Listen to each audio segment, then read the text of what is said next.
Good afternoon, everyone, and welcome to Cat Chat Live. This is the kickoff of our summer webinar series, and we are so excited to have you join us today. This is going to be a really fun one. This is the What I Wish My Family Knew student panel virtual edition. So What I Wish My Family Knew is the most popular session at orientations, really because our first year experience ambassadors are amazing and so much fun. We know some of you saw the What I Wish My Family Knew panel at your students' orientation. In that case, you may still have questions that are bringing you here today and you want to hear more from them. And in other cases, maybe you didn't see the panel, heard about it from others, and are joining us here today to meet them for the first time. But whatever brings you here, we're glad that you decided to spend some time with us. So a couple of housekeeping items just to get us started. First of all, my name is Nancy Stevens. I serve as UK's Parent and Family Communications Manager and one of your hosts for Cat Chat Live today. So for a housekeeping standpoint, we're using Zoom webinar. We cannot see or hear you, but you can communicate with us using Zoom webinar's Q&A feature. So as you have questions, and we hope you do, use that feature and we will be sharing the questions with our first year experience ambassadors. We will do our very best to take as many questions as we can in the allotted time we have. We'll plan on spending about an hour together today. This webinar is being recorded, so all of us will have to be on our very best behavior, students, and it will be emailed to all registrants in the next few days. The webinar recording will also be posted in our Cat Chat family community. If we don't get to your question or you think of more questions after the fact, don't hesitate to email parents@uky.edu for assistance, or if your question is more personal to your student situation, email might be the best way to get some support from the university. After the webinar's over today, you're going to get a survey link. We really hope you'll give us feedback on your time with us today. We think you're going to find it's valuable, but we really want your feedback as well. We have a whole series of Cat Chat Live webinars planned for the coming weeks between now and move-in. Next week, we will be chatting with the folks in the housing office about Big Blue Move-In. We'll spend a whole hour on that. Then talk next week to our friends with UK Dining about all things meal plans and flex dollars and all of that good stuff. And you can see there on the screen all the other topics that we've got coming up. You can register for all of these webinars through the Cat Chat family community. And again, those will be recorded if you know you're not able to join us live. I do want to point out that that one on Monday, July 22nd is at 10 a.m. rather than most of them, which are being held over the lunch hour. That 10 a.m. Conversation with UK Transportation Services is meant to accommodate the on-sale window for some parking permits that I know a lot of you will have questions about. So on a busy day, Transportation Services is making themselves available to answer your questions before those permits go on sale, and we are grateful for their time and the time of all of our campus partners helping to make this Cat Chat Live possible. I mentioned our Cat Chat family community is where you register for these Cat Chat Live webinars. If you have not done so already, you can customize your experience in the Cat Chat family community. You can see there on the screen a menu where you can add new communities that apply specifically to your Wildcats experience and get you the news that pertains most to them. You can also update your newsletter frequency. The Cat Chat family community sends email newsletters by default on a bi-weekly basis, but new information is going in the Cat Chat family community every weekday, and so we encourage you to consider getting those newsletters on a weekly basis. You can also, in the portal, add questions and comments to any of the posts that you see there. You can view event calendars with all sorts of things going on that pertain to the student and family experience. In each post, there's an easy way for you to share info with your Wildcat. You can send it to them via email. Any topics that you see that you want to share with them, the platform makes it easy to do so. If you're aware of other people in your student support system who are not part of our Cat Chat family community, they can go to the website at the top of the screen and set up their own profile, and we welcome them having the opportunity to be part of this group with us. One of the other things going on right now in our Cat Chat family community, Family Weekend registration just opened there on Monday. So there's been a flurry of activity in the Cat Chat family community. And I want to pass things on to my colleague and friend, Nikki Jenkins, to tell you more about what's planned for Family Weekend. Thanks, Nancy. As Nancy said, my name is Nikki Jenkins. I'm the Director of Parent and Family Engagement here at the University of Kentucky. And one of the best parts of my job, the thing that I think is one of the most fun, is our annual Family Weekend tradition here at UK. Family Weekend is a big deal. It's a time for you to come back to campus to check on your student, to make sure that they are doing well and getting acclimated to campus life, and to experience some fun UK traditions with them as part of the bigger Wildcat family. And so we hope that you will consider coming back for Family Weekend. It is September 20th through the 22nd this year, and registration is open currently for families to come and experience the fun.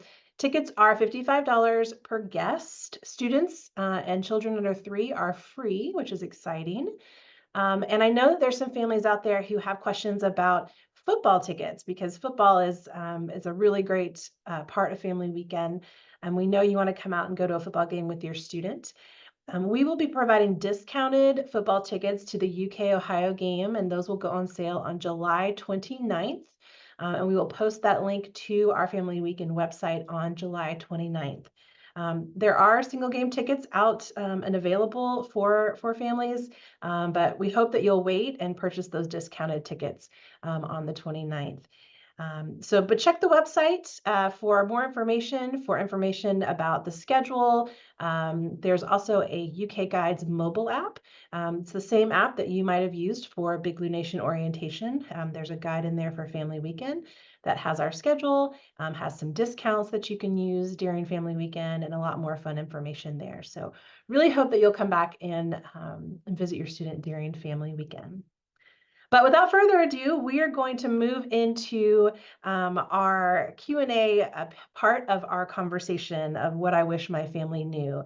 And we have 4 outstanding student leaders here to answer all the questions that you have, the things that you're thinking about as you are preparing your students to come to campus.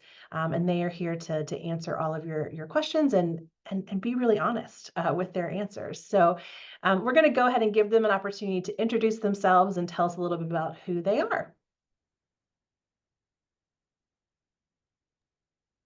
Well, hi, everyone. Daniel Alvarado. I'm an international student from Costa Rica. I'm about to become a senior studying computer science. Currently, I am involved in a couple of things in campus, but the main thing that I like to highlight is that I'm currently involved in student research.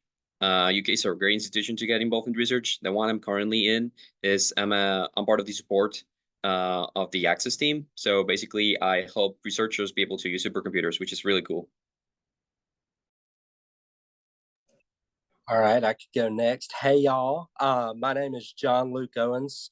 I am a rising senior born and raised in the small town of Alexander City, Sweet Home, Alabama, as I always love to say it, where the skies are so blue.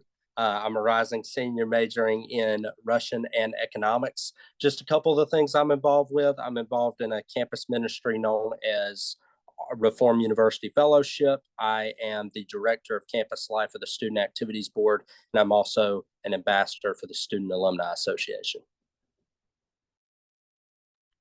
Hi, everyone. My name is Kate Dixon. I'm from Kingsport, Tennessee, and I will be a junior this coming fall. I'm receiving a dual degree in marketing and management, and I'm involved in a lot on campus, but I would like to highlight Greek life. I'm involved in both social and professional Greek life here at UK. So if we have any questions about Panhellenic or recruitment or Rush, I would love to answer them. And then professional Greek life, that's just kind of like an extension of that. I'm actually the president of a co-ed business fraternity. So if we have any questions about that, I can answer those as well. Hi everyone, my name is Naija. I'm an international student from Jamaica. I'm going into my 3rd year as an aerospace engineer, and I'm also quite involved on campus. One of my favorite things being a resident advisor on North Campus. I'm also very active in the International Center where I work as an ambassador and as a mentor. And yeah, I'm also involved in my college a lot. So that's a little bit about me. All right, so we have a lot of majors, a lot of interests, a lot of things going on. So definitely ready to answer your questions. And we have quite a few who have come in already, and that's great. We're going to try to answer as many as we can today. If we can't get to your question today, you're welcome to always email parents@uky.edu, and we're happy to answer them via email as well. All right, so to start things off, I know that, now that orientations are over, families are starting to think about purchasing items for residence halls. They're thinking about storage solutions, how to maximize their space. So I'm wondering if you have some tips about living in residence halls in tight spaces and what kind of storage solutions worked best for you.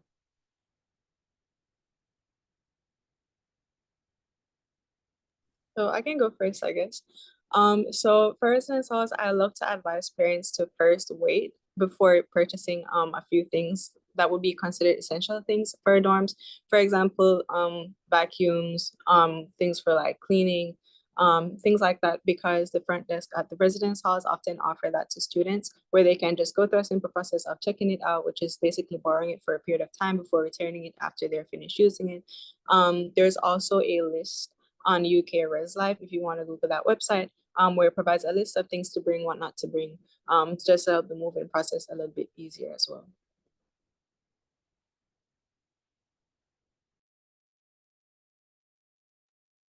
Anyone else have any storage tips for residence halls? Did you use any sort of, you know, containers, or if it's a small space, how do you share that space well with a roommate? Yeah, so I can go. My mom loved to talk about the storage space. She actually found that there was a lot. So what we did was we kind of just moved me in. We got the measurements for the 2 drawers that I would get. And we just kind of measured that out. And then we went to a container store. We also went to the Target that's on campus because the Target's really adaptable. They sell a lot of college life since it's on a campus. So they'll sell a lot of college bins, containers, decorations, things like that. So we just walked right over, bought a ton of containers. And so we were able to take advantage of the space that you're given and just stack some stuff on top. But we definitely waited to get the measurements so we had a more accurate fitting for those. And I I'd know like to, oh, go ahead, Nikki, sorry. I was going to say, I know that some of those measurements are already online on the housing website, and some of them aren't. So if you're looking for detailed things like, how much space is under a particular bed, or how long a bed skirt needs to be, that's one of the questions that has just come in. Those are things that probably you're going to have to wait until you get to campus to see what your room is like, what your student's room is like, and what those specific measurements are going to be. Sorry, Nancy, you were about to say something? Yeah, I was going to say, I think that's a really great point. I think in my experience, parents and families really want to get that residence hall room set up and perfect, ready to go before they leave. I think it gives them peace of mind about how they're going to leave things for their student. But in my experience, students need to live in this space a little while to figure out what they really need. And, rather than, I'm seeing some head nods, so I'm glad that I'm not totally off track about this. It's been a few years since I've had to set up my own residence hall room, and it was not nearly as nice as what you all have right now. But I would encourage you, as much as you want your student space to be perfect on move-in day, give them some time to live in the space and figure out what they really need and what's just going to take up unnecessary room. And the other thing I always remind parents and families is that you don't have to bring it all with you. We do have lots of stores in Lexington, as Kate mentioned, that Target near campus is convenient, Kroger's nearby, Walmart, Meijer, whatever your store of choice is. And you don't have to bring it all with you. If you want it on move-in day, you could always do a pickup order to pick up in Lexington, or if your student calls you one day and says, hey, I really wish I had this, you can send it to that, Target on campus, have them pick it up there, something like that. So it doesn't all have to be perfect on day one. All right, well, speaking of living in the residence halls, we have a question about what kind of events happen in the residence halls? Are there events happening? Do students have to sign up for them? How do students get involved while they're living in the residence halls? So I'll take that one. So in the residence halls, there's always events going on, especially those living in the LLPs, that's the living learning programs. But even dorms without LLPs have a lot of events going on. I've planned a lot for my dorms. Students don't necessarily have to register or sign up for events. Once those events are going on or once they're planned, there'll be posters around the dorms. They literally just have to show up. They will have to check in though to the event. Most times that's when they just provide their link blue just to take account of them, kind of like a form of attendance just to say they were there, but they don't necessarily have to sign up, but there's always something going on. And in the residence halls, we like to plan events around different ideas. So for example, there may be an academic event if it's coming around to the time of finals, we'll just have like a coffee and study session, or there may be fun events, especially closer to the times of moving, where we'll just have like a social event, maybe ice cream, just some free food, games, just to get to know each other. So there's different events for different ideas, whether that's academic, social, just well-being, whatever it is. But students are always allowed, and they don't also have to be from that dorm. Like everyone is always welcome. So if they have friends in other dorms, they're also free to join. But there's always something going on, and they don't have to necessarily register. They can just show up. I love that. I always feel like there's something happening in the residence halls every time I walk by. Just a clarifying question. Earlier, we were talking about vacuums and things that people can check out at the front desk. Do families and students need to provide their own cleaning products? And if so, what kind of cleaning products do you use and would you suggest? So at the front desk, they do offer cleaning products. Obviously, we always encourage that you have your own. Those are typically just for like last minute, or if you accident, like if you realize that you just like ran out or something. But with regards to vacuums, you can check that out. Also pots and pans for cooking is also available, games, like board games and stuff like that. But personally, cleaning items that I use, I love to have a good Clorox. I love some wipes. Those are like just general essentials. And also when it comes to laundry, you always want to have your Tide Pods, your liquids for like washing and stuff like that. So stuff like that are always common, and like we encourage you to have your own. But 9 times out of 10, especially depending on the residence hall that you have, you can always just like get some at the front desk. But of course, we always recommend that with regards to cleaning supplies specifically, that you always get your own. Excellent.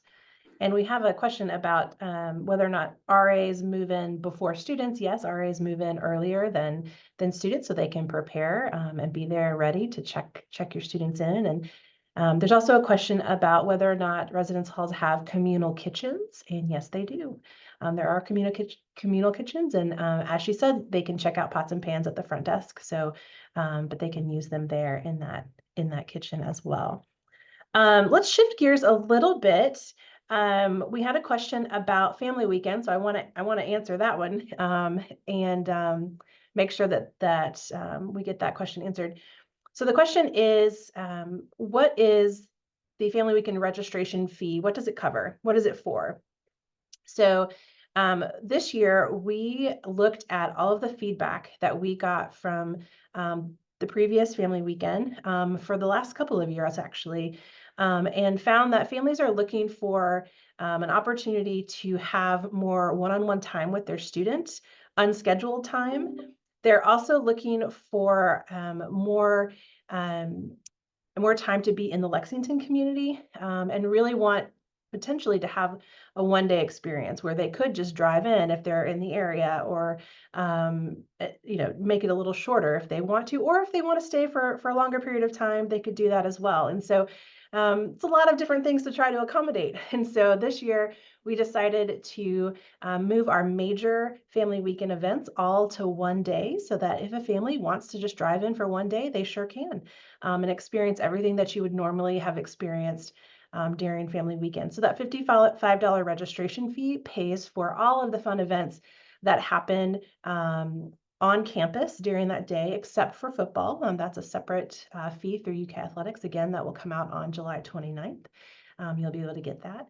So that $55 covers the meals and all the events for our major events on that Saturday. And then if you decide you want to come early or want to stay a little later and do a couple of other excursions, those are also available on the website. So it really is a customizable experience, and you can pick and choose what you would like to do with your family. And we hope that you'll really do what's best for you and your family, and the things that you're interested in doing.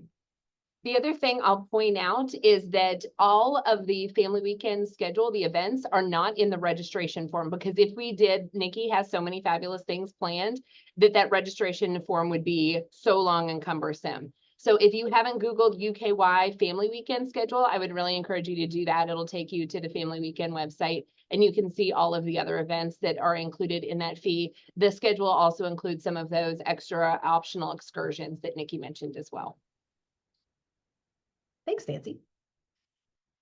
All right, we have a question that came up about the 2 mandatory classes that students have to take prior to, there are some online modules that students have to take prior to coming in the fall, the alcohol awareness module and the, what's the other module, Nancy? I'm blanking on Yeah, the sexual assault prevention Yes. for undergraduates. Yeah, That's what it is. I wanted to think of the abbreviation and I couldn't think of it. SAPU. Yep, SAPU, that's what it is. So those are 2 courses that students will need to take. So for those students who have taken those before, how did you access them? And how long did they take you to finish? I can answer that one. So at least the alcohol prevention one, I remember getting an email around mid to end of July. Did I actually check it right away? Probably not. I think I just started it when the semester started personally. But honestly, I do think it's something that is good to do before you come here. So when you're in the summer, so that way you don't have to worry about it in those first few weeks of classes. The alcohol prevention one, at least for like the first part, it took me about an hour and a half. It's an interactive module. They're gonna have some videos giving example scenarios. There's gonna be some questions popping up in the middle, so definitely tell your students to actually pay attention, since if they don't get those questions wrong, they might have to repeat that section of the module, or they might fail it and might have to do everything again. So definitely pay attention. At the beginning, I thought it was just gonna be the usual boring thing, just saying don't do this, don't do that. But it's actually pretty helpful because they also goes over scenarios such as like, what if like one of your friends is in an intoxicated state? What can you do to help them? Who to call, what to do, or if you're just in a social scenario in which people around you might be in danger, they teach about ways in which you can help them, or if not, at least ways you can have other people be able to help them and so on. So I do think it's really useful. When it comes to the aggression prevention one, that one also took me about an hour and a half to 2 hours, I believe. Again, it's multiple scenarios. It's not just your usual, here's the Wikipedia article, memorize it and then answer it. They actually go over a lot of useful stuff. I believe I did that like around halfway through my semester. It was just one day. I didn't have any homework. I just sat down. I did it in one go. It's not too hard. So it definitely, I would say, as soon as you can, get over it. Thank you. Super helpful. Kate, we have a question about when sorority recruitment starts and maybe when recruitment for non-Panhellenic organizations starts as well. Yeah, perfect. So I'll go ahead and give dates for Panhellenic as well as IFC. So that's just our 2 most popular formal recruitment dates. So as far as Panhellenic recruitment, that's going to kick off on Wednesday, August 28th and Thursday, August 29th. So that's separate. For PNMs, which stands for potential new members, they'll have a little convocation where they hear from the Panhellenic Council a little bit, get some more information about what recruitment will look like. And then they officially start those dates on August 30th and 31st with open house. So that's going to be kind of the first, and then they'll keep doing recruitment for that next week. As far as IFC, their formal recruitment doesn't start until Monday, September 9th. So if your student's interested in fraternities, that's when their fraternity recruitment would start, as well as just the other recruitment opportunities on campus with Greek life in general. That would just be a simple, you just look up what organization they're interested in UKY. A lot of the other organizations run off their own schedule, either through the university or through whatever council that they're on. So you could just look that up and they'll definitely have a website to direct you towards those more in-depth schedules. Great, thank you. John Luke, can you talk a little bit about our bus system and how students access it? Where does it go? Do they need a car?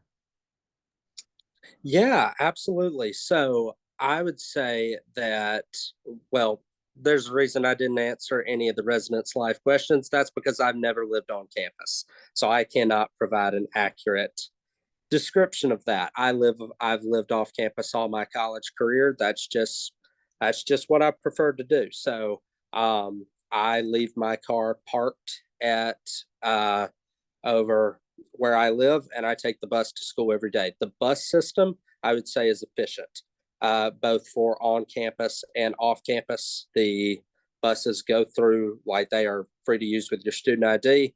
You get on the bus, you flash the card, it'll take you to a stop. That's why we have the transportation fee and financial services, as well as UK partners up with LexTran, which is the Lexington bus system. Again, show your student ID. It will take you to spots in the city of Lexington, like grocery stores, like off-campus apartments. There's routes that go throughout the city, and you can check it through an app.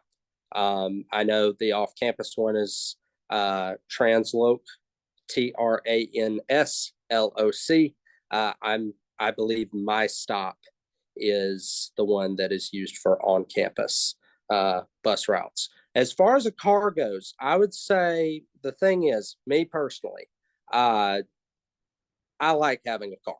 I like being able to drive. That's just my thing. That's how I was born and raised. When I turned 16 years old, I couldn't wait to get that 2011 Toyota Camry. So, but I don't think it's something you have to have. If you don't want to bring a car to campus, that's perfectly fine, because there's a great chance you'll know somebody who does, and you'll be able to get rides off of that person. But me personally, I think I love driving. I like having a car, and I was able to make having a car work. So yeah. Great. Now, speaking of IDs, we have a couple of questions about where students are going to get their IDs, when they're going to get them. There's some anxiety around that. So if y'all could talk a little bit about our new ID process, that would be really helpful. Yeah, absolutely. So I am aware that the Wildcard ID office is transitioning to a mobile ID, and speaking on my opinion, I think that's better personally, that they're focusing more on being able to pay, get your photo taken, and you just having the mobile ID on like the wallet app on your smartphone. Because if I'm being honest, I'm more likely to leave the house without my wallet than leave the house without my phone. So let's say I'm at a dining hall. Let's say I can pay with my Wildcard ID. If I want to go eat at a dining hall or eat at the Chick-fil-A in the Student Center, I'm more likely to remember my phone. Let's say I don't have my ID with me. I just flash my wallet up, do the Apple Pay thing, do the pay through the Get Out, which is where you can access your mobile ID. To put it on the wallet, it's efficient. Now, I will say, if you so desperately want to have a physical copy of your Wildcard ID, that's not what the Wildcard ID office is transitioning to. But if you are looking for a physical ID, you can get one. You can go up to when you get to campus, you can go up to the third floor of the Wildcard ID office, get your photo taken, have them printed out. You're just going to have to pay extra for that physical ID. Thank you. That was very helpful. All right. So we have a couple of questions about, well, let's just talk about basketball and football. I think that's a really fun question to answer. How do students get tickets to the games? Is there a separate ticket for football and basketball? Walk us through that process and where they can find more information. I can go ahead and answer that one. That's one of my favorites. So actually, your students should have started receiving emails on their UK email about tickets. They're starting to send all of those emails, so students are like constantly checking for it. In those emails, it's gonna say exactly when to sign up in order to be able to get your season passes for basketball as well as football, or both if you want both. If you're interested in sports that are not those two, basically every single UK student, as long as they have their student ID on them, they're able to watch every single other sport. They just show up over to where the sport is. They show their ID, and they get to see it for free. So when it comes to men's and football, basketball, if you want the more specific information, go ahead and look up online UKY student tickets. It's gonna be that first link right there, and it's gonna tell you all the information. But if you want a quick summary, once you sign up to get the season passes, it's gonna be a raffle system. So it doesn't matter if you're a first-year student, if you're a fourth-year student, and you've always gotten the season pass, you're not always guaranteed to get it. And at the same time, if you're a freshman student, like coming into campus, you have a big chance of actually getting that season pass. Once you get it, you're gonna get a follow-up email. You just go there, pay for the pass, and then about 1 or 2 weeks before every single game, you're gonna get an email that you are able to claim your student ticket through the app. If you're not able to get the season passes, again, don't worry. About 1 or 2 weeks before every single game, both for football and basketball, you're gonna receive an email that the tickets are out through the UK Athletics student app. You're gonna be able to just log in through with your UK login. You buy the ticket. Football tickets, I believe they're usually around $11. It might be a little bit more. As for basketball, they're usually between $13 and $15. It might be a little bit more. Overall, it's really easy to get them. So if you're not able to get a season pass, definitely get a single game pass. Yeah, backing Daniel up on that, I've never had the basketball pass before, was never fortunate enough to get one. I got to go to every single, I'm a big sports guy. I've gotten to go to every single basketball game I wanted to go to because I knew when tickets were going on sale. And I don't know if we've got any true Kentucky fans in this room, but it is $10 tickets to Rupp Arena. They are very, very, very rare, hard to come by. John-Luke, we have a follow-up question from the ID question that you answered a minute ago. What happens if a student has their ID on their phone and their phone dies? What do they do? Well, to be honest with y'all, I don't know if most of the people in here use Apple. I don't know if they use Google, but I mean that app is also accessible through your Apple Watch, through other devices as well. Like that's happened to me before. Phone dead, not much I could do. Chose not to charge it. Went to the Chick-fil-A Student Center. I had my Wildcard app on the Apple Watch. I just put it up to the screen, scanned it, and went through. Also, just to add to what John-Luke said, that is true. Also, if your phone dies, the ID still works on your phone, which is really good. So if you're trying to get into the residence halls, as you know, IDs are like our keys. If you're trying to get into the residence halls, if you're trying to buy something at a Chick-fil-A, Subway, whatever, if you tap it, it still works, even if your phone's off. So that's something really good about the mobile IDs too. It's also not really different than if you just lose a physical ID, right? You're going to have to either recharge it or go get a new one. So absolutely. All right. Now, if you talk a little bit, and let's have each of you give an answer for this one. What did you have when you arrived on campus, or what did you not have when you arrived on campus that you wish you would have had?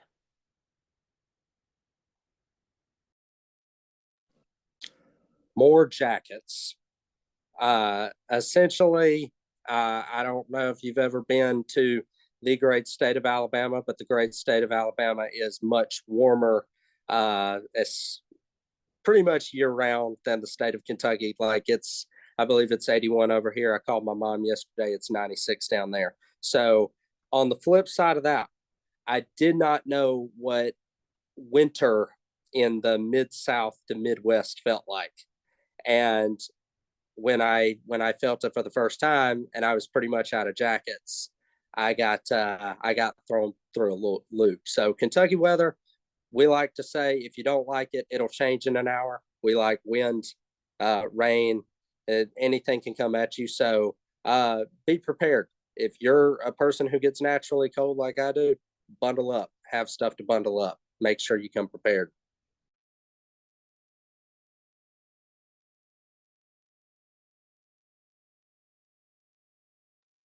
Anyone else have any tips on things they wish they would I have have? some. So, I'm an international student, so obviously pretty much all I brought were just my clothes, my shoes, and maybe like whatever else I could manage. Because again, it's kind of hard to get some stuff through the airport. I actually got stuck in there a little bit because my computer didn't want to go through. I guess he wanted to stay in Costa Rica, but I managed to make it. Um, when it comes to once you move into your room, once you know like what's the dimensions, I would definitely get some storage plastic boxes. They're really useful. There's gonna be some clothes that you're not gonna use throughout the semester, so it's really easy to just throw those clothes that you're not gonna use in those plastic boxes. So that way they can stay dry. They stay away from the dust, so you don't have to like wash them about like 3 months in when you finally decide to use that cloth item. And even when it doesn't come to clothes, maybe some shoes you brought that you know you're not gonna use, you can just put them in that box. So again, they don't get dirty or anything, and you can just stuff them away below your bed. So that way you don't have to worry about any dust or anything getting into those things. And overall, it's just better because sometimes you're gonna feel like your rooms look really cluttered, and it's because you're not really capitalizing on that space below your bed. People tend to forget about it, and that's also the good thing. If there's something you don't want to think about until the winter, you can just put it in a box, put it under your bed, and then you forget about it until you actually finally need it. So I would definitely make sure you're capitalizing that space under the bed. For me, I wish I had a good surge protector coming in. I remember like before I had one for like the first month, there was a socket like all the way on the other side of my room away from my bed, and I had to charge my phone over there every night. So imagine when my alarm's going off in the morning, I have to get out of bed to turn my alarm off. So a good surge protector goes a long way. A good extension cord maybe, just depending on your room and like how you decide to arrange your room. But a good surge protector is really good. Surge protectors are also allowed in the residence halls, so I would definitely invest in one.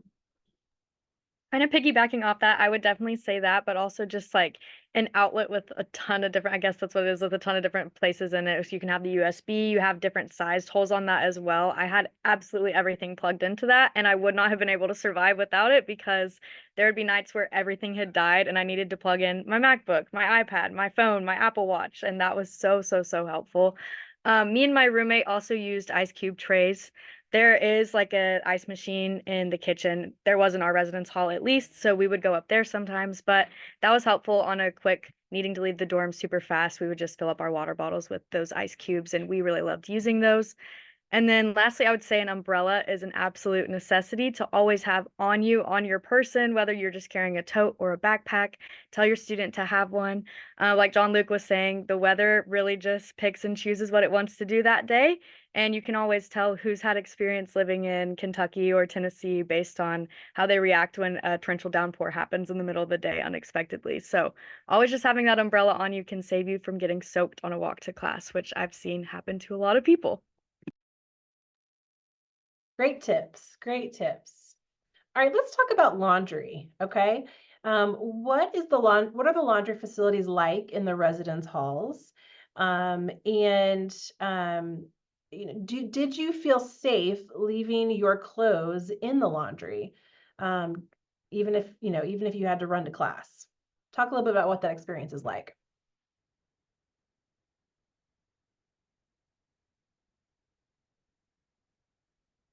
Maybe none of them did laundry as freshmen. I don't think that's true. So for me, I did feel safe leaving my laundry in the laundry rooms. In my freshman and sophomore year, we used an app for the laundry mats. So like we could always see like the timer. So we had an estimate time of when it would finish. So I would know like exactly when to go back for my laundry, which was really cool. But now we're moving to free laundry, which is really cool. So your students will be able to have free laundry. So they won't use the app. So that's the only thing. But they'll be able to track the time. So if they're like worried that they don't want to leave their clothes over time, they can always just keep track of like how long it'll take before they go back for it. But I use the laundry a lot, my freshman year especially. Like I was always in there.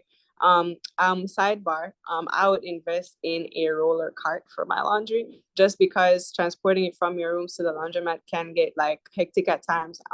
I messed up with that my first year. I had the one that I had to physically pick up and carry, which was not easy. So definitely get one with wheels. That helps a lot. But as far as laundry goes, I did do my laundry a lot in the residence house, and I didn't have any problems with it. And it's free now, so that's cool. Yeah, piggybacking off that, I also did my laundry a lot because I'm one of those kids that still has to type A split up all her loads, which you'll notice a lot of people in college will just kind of throw them in all together, but I still was doing multiple loads a day when it was laundry day. And I did feel safe with my clothes downstairs, but I will say that students will move your clothes out. If like the load is finished, they will take your load out and put it on a table just because sometimes they need a washer. And if yours has been done for 10, 15 minutes, they might go ahead and move your clothes out. But my clothes were never stolen if that happened. And the easiest way around that is just to set a timer on your phone, have it end a couple minutes before your load is supposed to end so that you're down there when it comes and when it finishes, and you can just take it right back up to your unit itself. But it was really easy. I also used the same app, and that app tracks how many washers and dryers are actually open and available for use. That way you don't have to go down and check and then walk back up. And definitely follow her tip on the roller because I could not carry my laundry all the way up and down, and I would have loved to have a roller laundry bin. That's a really great tip. We haven't actually had someone give that tip before, and I think that's genius. No need to haul everything every time. All right, let's talk about computers, and specifically, are there computers available in the library for student use? And if so, do students need a computer? Yeah, I can take that one. So pretty much in all our major libraries, if not at least the William T. Young Library, there are computers available for students to take them. There's gonna be some spread around like the floors, but if you just want to go straight for an area that you really know, you go over to the William T. Young Library basement. There's actually 2 areas that are just full of computers that are accessible to students. All they need is just go to the front desk, sign up and say that you're going to use a computer. They'll tell you which one to use. You sign up with your UKID, and that's how you start your computer, and you're able to work on anything you want in there. You don't have to worry about like leaving passwords in there or like any documents, because once you sign out, basically all of the information is either going to be wiped out from the memory, or only you're going to be able to access it with your student ID once you like sign into that computer. So you don't have to worry about it. As for if a student needs computers or not, I would say that depends a lot in what's their major as well as what's their college. I am from engineering, so I do know that we definitely require computers, and we do have certain software that every single student is gonna download that normal Windows computers tend to handle better than Mac computers. But again, that's just the case of my specific college. I would say that go ahead and just Google UKY and then the college your student's gonna be in, because all of those colleges are going to have a list of what are their requirements, including computers. And in the computer section, it's actually going to tell you some of the recommendations for them. It's going to tell you what are the minimum requirements for a computer, as well as what are some computer models that they recommend to have for students. Excellent. All right, now we've talked about computers. Let's talk about books. How do students purchase books, and when do you recommend that they purchase books? So I can take this Yeah. one. So when you are moving in during that first week, you can go to the office and start asking them about your books. I was always doing that just because I needed to know personally for myself what books I needed to have, if I needed to order them. I always like just being on top of stuff like that. But I was actually told to just wait until your first week of classes to see what the professor has to say. So it might seem like you want to get all that purchased and you want to get all of that settled, but I would just wait until you get through what's called syllabus week. That's just the first week of classes where the professor is showing your student the syllabus and talking about what's expected of them. A lot of times they're still updating that syllabus until the day before classes. So it might say to get a book on it, and then you might go into class on the first day and they'll say, JK, we're not using that one anymore. We're changing it around. So definitely wait to purchase. Also, a lot of the textbooks are sometimes purchased through tuition through Canvas. So sometimes if you pay extra to buy the physical copy, you could have just waited to see if it was offered through your Canvas account. The way that you would check that, though, if you wanted to go before the first week of classes just to see, you would go to the bookstore up on the second floor. There's a little table. You tell them the course number, the title of it, the section of it, and then they'll look up and see if you have materials required for that class, and then they'll let you know where to go from there. Yeah, highlighting what Kate said, I think one of the biggest mistakes you can make, especially in that first week of school, is buying a textbook you don't need. Like that's happened to me a couple of times. And we can't lie, college textbooks, they can be expensive. That's just a part of it. That's just so like I would just wait the first day, wait the second day, wait to see what the professor says, because you don't want to spend a whole bunch of money on a textbook you're not even going to use for the class. So. All right, let's talk about on-campus jobs. Did any of you have on-campus jobs your freshman year? I know all of you have jobs now, but did you have any your freshman year? And if so, how did you manage between having a job and going to class and all the other things that you were doing? Okay, so speaking on personal experience, I am a transfer student, so I did not spend my freshman year here, but this is speaking on just an in general experience, because I did get a job toward the end of my freshman year at my previous institution. When it comes to that, and it comes to working with on-campus jobs, it comes down to your student, and it comes down to their load. Like if they've got a lot on their plate, they probably don't need to fill it up too much by taking an on-campus job. But if they can handle it, if they're evaluating, I would definitely wait at least a month before I start looking, if that's something that you desire. Like, give yourself time to settle in. But if you can fill it, I will say on-campus jobs are a great thing. If you choose to get a job on campus, a lot of these jobs, whether that be through campus recreation, first year experience, whatever it may be, I think at the end of the day, they're still a student first. And the jobs, they understand that. You are able to work. They often understand that. They work around it. So yeah, I think that's my advice. I think that's what I'm coming to when you're a freshman and you're looking for a job on campus. The first question is, can you manage it? And if you can, remember that you're a student first, and that comes first. Job comes second. Thanks, John Luke.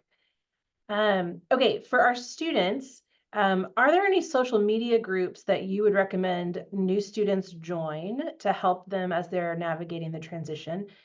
And then I'm going to go to Nancy and ask if there are any parent and family groups that she would recommend. But we'll start with the students.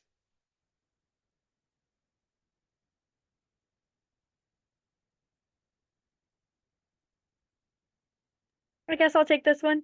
I know my freshman year, I was in the class of 26, but it was like UK class of 2026 story.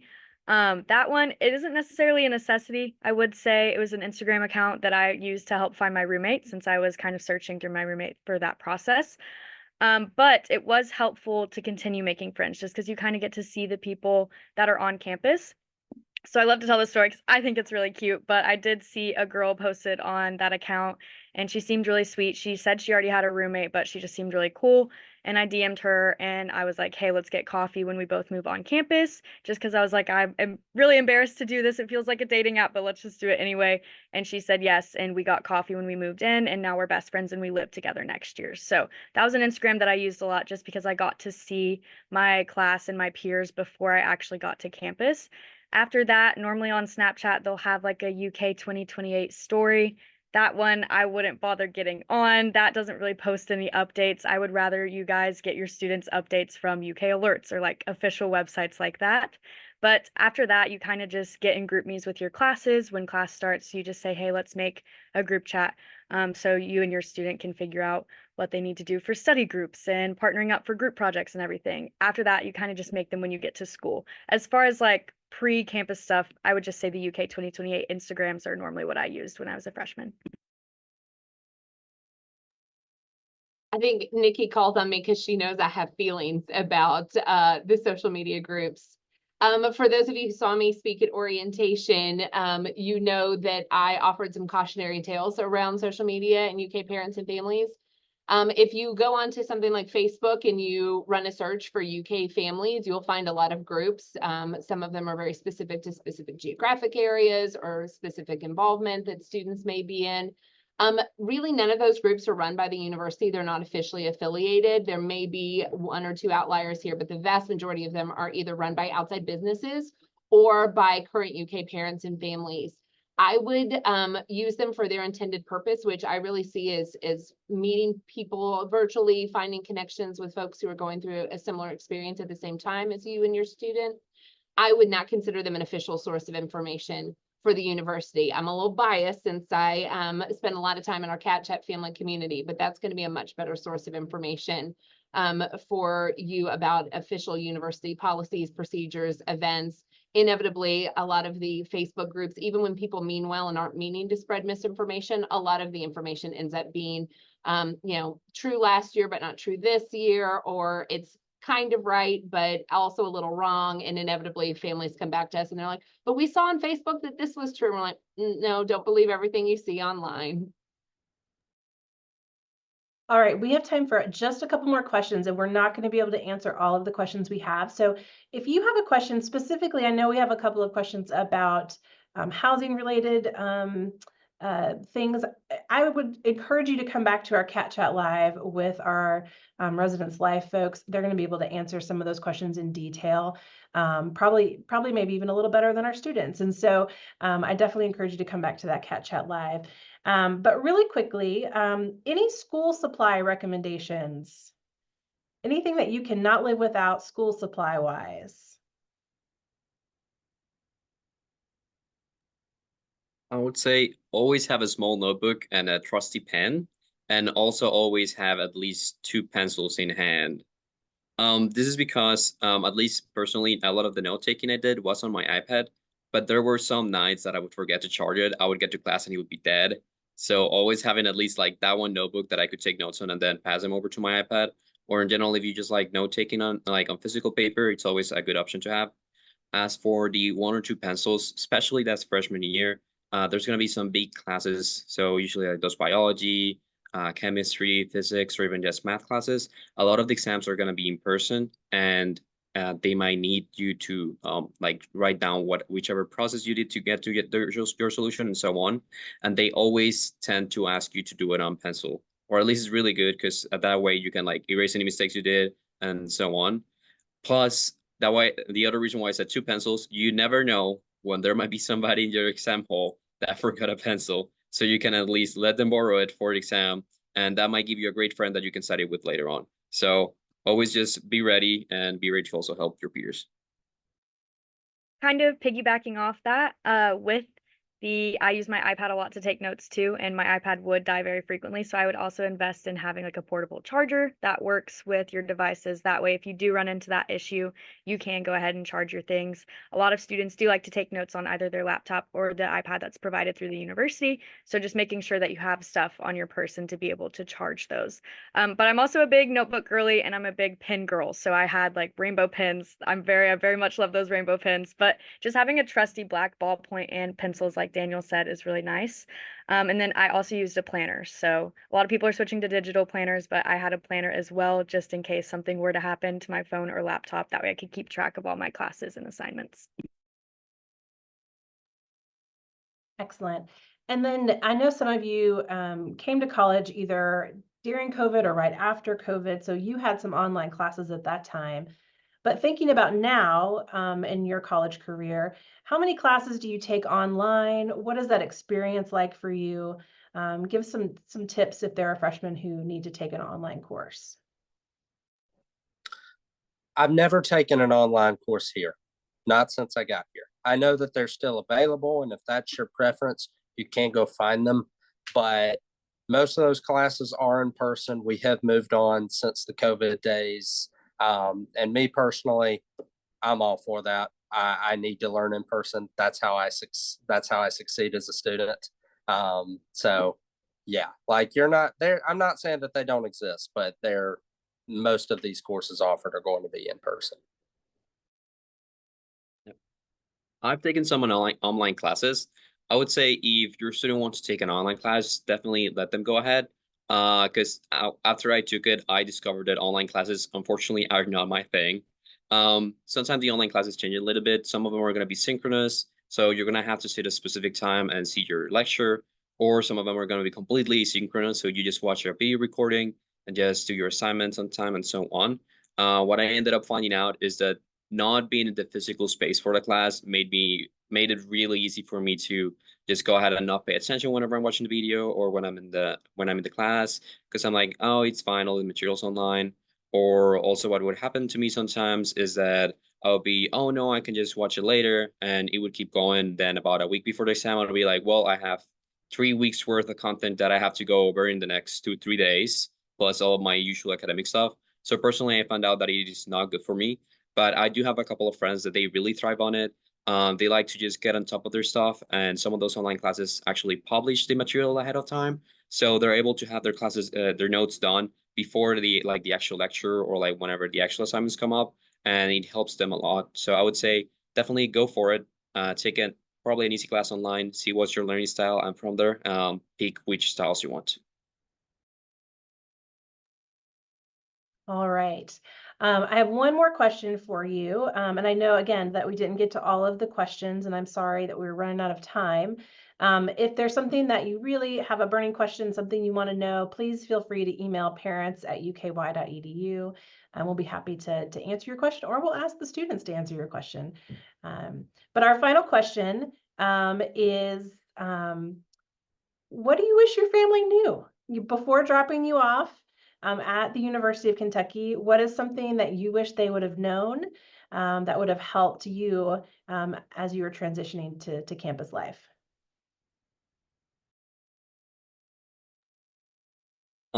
Just as it was a new experience for my family to leave me off in a foreign country so I could study, it was also a new experience for me. So a lot of the things that they were learning as we went, I was also learning and figuring them out as I went. So those first few weeks, I would like contact them. Sometimes I would be like a little bit tired. I would be a little bit surprised of what was going on.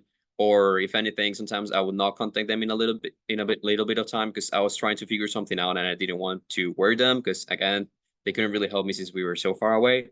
So I would say be ready for those first few weeks to be uncomfortable because it's gonna be you guys are figuring out how to deal with everything, being away from your students. We're trying to figure out how it is being away from you, as well as having to handle all of our stuff. So be ready there. So when they actually call you, just be there, listen to them rant a little bit. If they want some tips, go ahead and give them. Otherwise, just listen to them because a lot of times all we want is somebody to rant with because maybe the new friends we have, we're not that comfortable ranting to them since we don't want them to go away because they're like, oh, this person only complains or something like that. So definitely just be there for us, be there for them, be understanding. And just as you are worried about stuff, they're also going to be worried about stuff. So don't worry, you're all in the same train.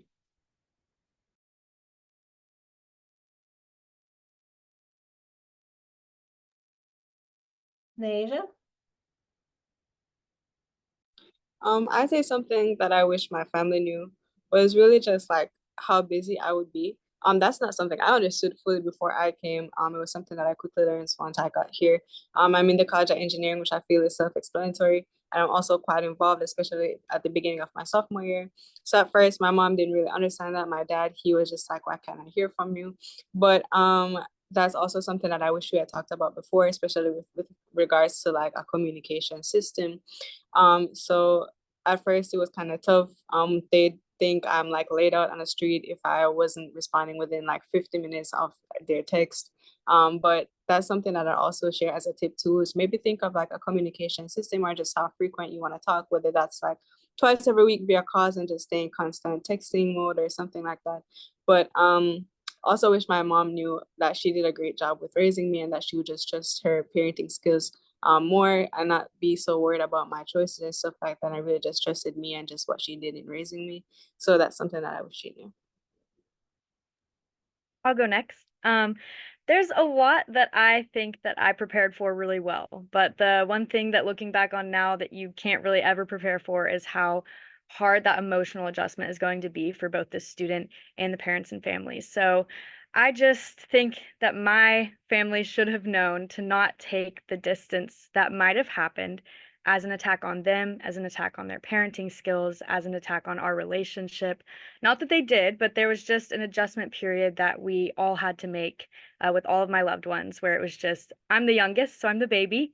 And my parents were adjusting to being empty nesters. And at the same time, I was adjusting to wanting to have this independence that I had finally earned. So I was off doing my own thing. I was off having a good time, meeting new people, enjoying classes, enjoying UK. And my parents were struggling because they didn't know what to do with themselves with all the time.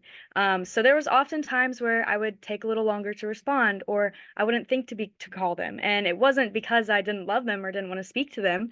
It just was me trying to adjust to my new surroundings. So it would have really helped us to have that communication system in place. And it would have helped them to know that that wasn't me trying to distance myself from them or anything like that. So just know that your student is going to be okay. The biggest thing that helped with that too was I did eventually come back. I did eventually call. I did eventually answer once I got settled and everything was okay. But we had a system, we call it ask for advice or comfort. And it's really, really, really saved our relationship. So when I call them, sometimes if I'm having a bad day or sometimes if I'm having a good day, instead of just giving me advice, sometimes that's not what I need to hear. Sometimes I really just wanted to call my mom and hear I love you from my mom. So she would always prompt me with, do you want advice or do you want comfort? And that really saved us as well. That's something that I wish we knew before going to college. That way we didn't have to go over that uncomfortable lump of how do we handle this new transition? Because it's your guys' first time living too. So it's totally understandable that you don't know what to do. All right. If I could give you one piece of advice, if I could give my family one piece of advice and I could go back in time, I would tell you to embrace this. You are not, well, life is a beautiful thing. Life is a wonderful thing. Life is a precious thing. You are not promised anything in life. You were never promised to get to this point. That's just a fact. And maybe maybe this is new for you. Maybe this is a struggle for you and you are afraid to let go. You're afraid to send them off. In fact, August will be here right before you know it. But embrace it, because in truth, they do eventually grow up, and they grow up through your morals, your values, your support. I got a long story. I've had a long journey, but I got here because of my parents' morals, because of my parents' support, and I blossomed, and I had this great experience at UK because of them. I remember the first time I came home after being away for a semester. I came back to Alex City and I sat on my grandmother's porch. And as I'm sitting there, we are drinking lemonade, porch swing, about as deep south as you can get. She just starts crying. And I asked her, I said, "What's wrong, Grandma?" And she said, "It's nothing. It's that you've just become a man. And I am so very, very proud of you." And I've had a long journey. I've had a lot of struggles. I've had a lot of highs, but at the same time, I never would have gotten to this point if it wasn't for my mother's grace, my father's wisdom, and my grandmother's support. And just remember, you are not promised this. Be grateful, enjoy this new season of life, and watch them grow up. Be their coach, be supportive, because it all turns out fine in the end. All right. If you are grabbing some tissue right now, you're not alone. Don't worry. I too am getting a little teary-eyed, even though I knew that answer was coming. So we are so happy that you joined us today with these amazing students. They have been so great all summer long, and are going to continue to be outstanding students this fall. Nancy, any last minute words for our guests? Oh, well, I put in a shameless plug in the chat to you all. There's been some links about some of the things we've talked about along the way, but the last one was a reminder to register for next week's Catch Out Live webinars on move-in and on UK dining. You'll see me there with some of our campus partners. Nikki is taking a well-deserved post-orientation vacation, so we'll tackle those issues without her, but then she'll be back for for the remainder of our series. But yeah, I would just echo what Nikki's saying about our amazing first year experience ambassadors, John Luke, Naija, Daniel, Kate. It's been so fun to work with you this summer, and you have shared so much of your own stories and yourselves with our families. And they've been very lucky to get to hear from you today and from you and all the FIAs all summer long. So such a joy to work with you, and appreciate you all being here with us today, and appreciate all our Wildcat families being with us here today. Nikki, you want to wrap us up? Take us home? Well, thank y'all for being here. Go Cats!